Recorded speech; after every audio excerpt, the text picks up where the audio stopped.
Sekarang kita berada di Muzium Negara dan kita akan mengupas atau mengkaji tentang hasil ciptaan keris, seninya, sejarahnya, falsafahnya di mana.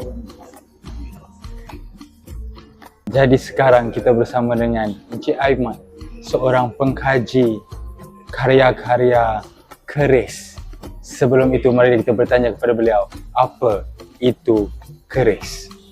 Apa itu keris? Keris ni merupakan sejenis senjata yang mempunyai pengaruh yang cukup besar dalam kehidupan masyarakat Melayu. Keris yang hebat dan ampuh menjadikan pemiliknya turut gagah dan hebat seperti kisah Laksmana Hang Tuah dan kerisnya Tameng Sari. Keris-keris yang ini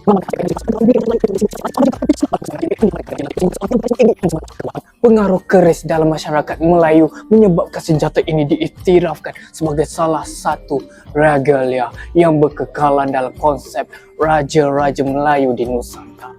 Wow, sungguh bertenaga. Dari mana Cik Aiman dapat sumber-sumber info-info ini? Saya baca kat situ. Muzium Negara ialah muzium utama negara yang dibina untuk memelihara sejarah, budaya dan warisan Malaysia. Sejarah pembinaannya berkait rapat dengan kemusnahan muzium lama sebelum merdeka. Sebelum Muzium Negara wujud, terdapat sebuah bangunan bernama Selangor Museum yang dibina pada tahun 1907 oleh pentadbiran British. Fungsinya adalah untuk menyimpan artifak sejarah, koleksi, etnografi masyarakat tempatan serta bahan zoologi dan arkeologi. Ia menjadi pusat rujukan ilmu penting ketika itu. Dan sekarang saya tengah lihat gambar-gambar keris di mana ada gambar adegan persilatan yang menggunakan keris. Ada juga gambar yang menunjukkan satu kaedah pembuatan keris yang memerlukan teknik kemahiran besi dan seterusnya. Gambar istiadat pertabalan Raja Melayu pada tahun 1957 menggunakan keris dan juga upacara mengarak keris istiadat dalam majlis pertabalan raja. Semuanya tertera di sini. Kita ada masalah ni.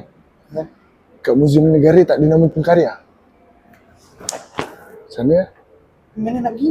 Kita cut scene.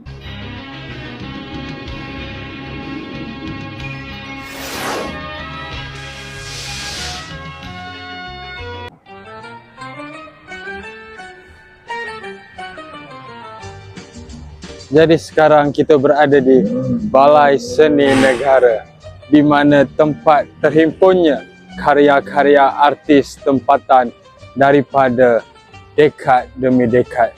Jadi di manakah sejarah, falsafah, seni yang ada?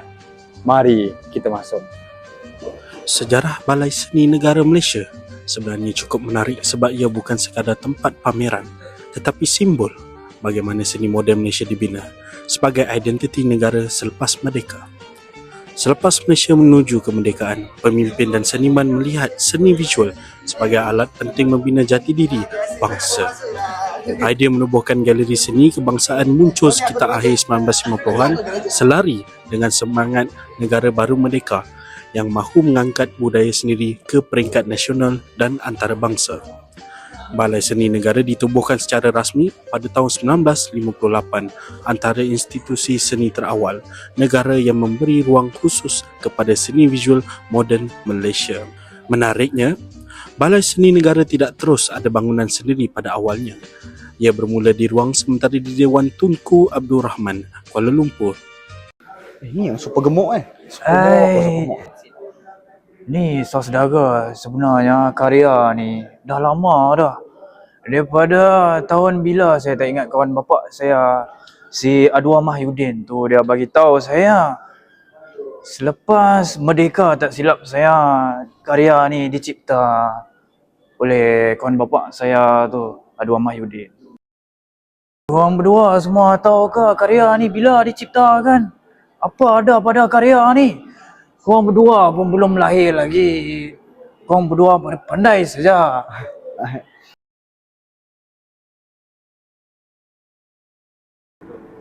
kita orang dua ni sebenarnya tahu je lukisan tu siapa yang buat, tahun bila. Cuma berlakon bodoh. Kita orang just berlakon bodoh depan orang tua, itu je. Tengok pandai sangat kan? Ada ke dia patut dia kata itu lukisan kawan bapak dia buat? Tak? Dekat lukisan tu terang-terang tulis nama pelukis dengan tahun. Bagi tahu Ahmad Azhari, lukisan dibuat pada 1989. lah. Benda lah diorang guru tu. Saudara. Menurut saudara, karya ni apa yang saudara nampak pada karya ni? Saya nampak karya ni ada 3. Yang satu background merah, kuning, pink. Saya pun nampak. Color merah, pink, kuning. Itu lukisan. Memanglah mestilah ada color. Tak apa-apalah dia cakap pasal color. Kita nak tengok pada lukisan. Yang sebenar-benar korang boleh nampak kat lukisan tu, Mokhtar Dahari, legenda bola sepak negara, ikon bola sepak negara. Bukan color pink semua tu. Apa benda lah orang tua tu. Tapi masalahnya kenapa dia bajet pandai? Betul tu. Ni, apa? Budak-budak muda. Saya nak buat pandai sangat pasal gambar ni. Dah. Balik.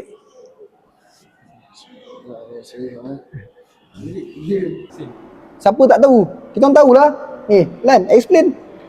Karya tu dibuat pada 1989. Encik Azhar membuat lakaran itu ataupun kenapa dia buat lakaran itu pada era 1989 pada era modernisasi. Modernism. Modernisasi lah. So basically orang akan buat eksperimen terhadap karya. Sebab itulah kita nampak color pada lukisan itu pelbagai jenis warna. Dan kita ada merah. Sebab tu dia ada 3 kuning, panel. pink. Dia ada 3 panel, dia bermain dengan color. Ya, dia main dengan color. Satu lagi, kenapa dia buat lukisan Mokhtar Dahari? Sebab ketika itu Mokhtar Dahari merupakan legenda bola sepak negara. Dia masa tu nama dia tengah top. Sampai Real Madrid pun nak beli dia. Jadi kenapa dia lukis figura legenda bola sepak ni? Supaya budak-budak muda sekarang macam kita orang ni lah, menginspirasikan beliau dapat tengok gambaran, oh ni Mokhtar Dahari, nampak gegar dengan color-color, nampak lighting cantik. Dan juga pada waktu itu isu sosial mereka sangat kuat. Betul. Jadi sebab itulah Mokhtar Dahari berkemungkinan besar adalah salah seorang, maksudnya idola kepada ikon kepada Encik Azhar. Okey, so falsafah hidup ataupun falsafah yang boleh kita ambil dalam lakaran oleh Ahmad Azhari itu adalah seorang heroism. Okey, seorang hero kepada bola sepak negara. Kenapa kita kata hero? Sebab peminat-peminat bola dekat Malaysia ataupun orang kata apa, kanak-kanak, remaja, dewasa meminati Mokhtar Dahari. Betul. Dah. Kau tak fikirlah orang tua tu ni. Aku nak cakap dengan kau yang, dengan korang sekali lah. Apa yang aku rasa bila tengok gambar tu adalah aku rasa bangga lah. First aku rasa bangga sebab Mokhtar Dahari kot. Tengok gambar Mokhtar Dahari, pemain bola sepak yang sangat-sangat berjaya kat Malaysia ni. Sampai nama dia terukir di peringkat antarabangsa. Jadi, kau tak rasa bangga tengok gambar tu? Dah lah, jangan sedih. Sambunglah. Apa nak cakap? So kesimpulan dia, lakaran itu mewujudkan inspirasi terhadap kanak-kanak, remaja ataupun dewasa. Dan gambaran itu membuktikan bahawa seorang legenda Mokhtar Dahari pernah lahir. Sekejap. Bukan patut dia orang buat kat Muzium Negara? Ya lah. Kenapa dia orang dekat sini? Kau buat apa kat sini? Sebenarnya kita orang tak jumpa karya dekat sana. Kat muzium tu lebih pada sejarah lah. Ya, betul lah. Ada lebih untuk kita tim sekali? Terima kasih. 사랑해 내게 속삭이던 그 입술을 나 너의 눈을